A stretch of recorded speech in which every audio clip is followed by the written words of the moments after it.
સુરતના નવસારી વિચાર ખાતે રહેલી મહિલાને ઘર પાસે જ રહેતા બે ઇસમો વિરુદ્ધ છેડતીના આક્ષેપ સાથે પોલીસ કમિશનરને આવેદનપત્ર આપી રજૂઆત કરી હતી.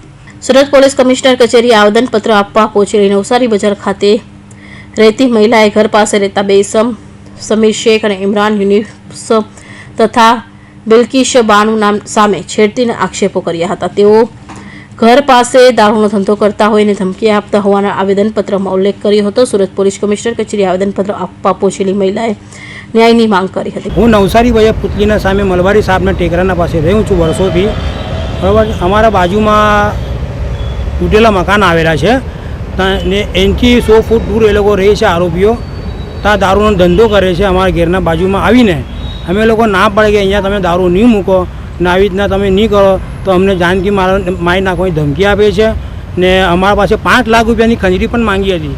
તે પણ અમે લોકો કમિશનર સાથે કરી છે રજૂઆત, પણ એનું પણ કંઈ નિકાલ આવતો નથી. અમને બંદેવને બોલાવ્યો પણ પોલીસ સ્ટેશનમાં ને પીઆઈ સાહેબ મને એમ કીધું કે તારા પાસે કંઈ પુરાવા નથી. હવે સાહેબ મેં તમને એમ કહેવા માગું છું કે ઝૂંપડપટ્ટીનો વિસ્તાર છે, ત્યાં ના કેમેરા મળે ના કંઈ મળે ને મને ખબર નથી કે આ લોકો ક્યારે આવવાના છે. એ લોકો અચાનક આવીને મારા પાસે પૈસા માંગે છે. એ બધી વાતના માટે અમે લોકો સીપી સાહેબના પાસે આવેલા છે ને એટલા માટે તમને રજૂઆત કરી છે. 15 થી 20 વર્ષથી ધંધો ચાલે છે અને આ જે અમને જે તકલીફ છે ને એ કોરોના પછી તે ચાલુ થઈ ગઈ છે કે એ લોકોનું ધાક ધમકીઓ વધારે છે.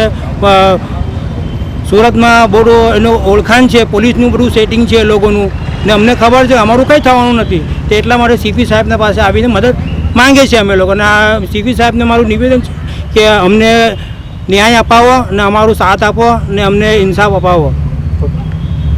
શું રજૂઆત લઈને આવ્યા છો? અમે રજૂઆત એવી લઈએ કે અમારા ઘરના બાજુમાં ખાલી જગ્યા છે તો અમારા ઘરથી 100 ફૂટ દૂર રહે છે બિલ્કિસબેન, સમીરભાઈ, એમની છોકરી, દીકરાઓ બધા અમારા ઘરના બાજુમાં આવીને દારૂનો ધંધો કરે છે ને એ લોકો છે ને અમે ના પાડે ને તો અમારા હાથે ઝઘડો કરે છે, ગાળો બોલે છે ને કે અહીંયા તમારે કશું કરવાનું નહીં ને અમારી ઘરની બાજુમાં આવીને અમને દાદાગીરી કરે છે.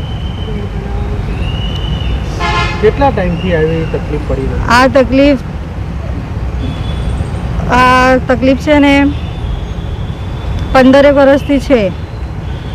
દારૂનો ધંધો એ લોકોનો 15 વર્ષથી છે ને આવી તકલીફ છે ને આ કોરોના બાદથી એ લોકો કરે છે. આ પેલી બાજુથી આ બાજુ બધું બનાવવાનું કરે છે એ લોકો. સલાબતપુરા પોલીસ સ્ટેશનમાં ફરિયાદ કરી છે? હા, કરેલી. આજે તમે અહીંયા રજૂઆત કરવા? હા. શું માંગણી? માંગણી એ જ છે કે એ લોકો અમારી બાજુમાં જોઈએ નહીં.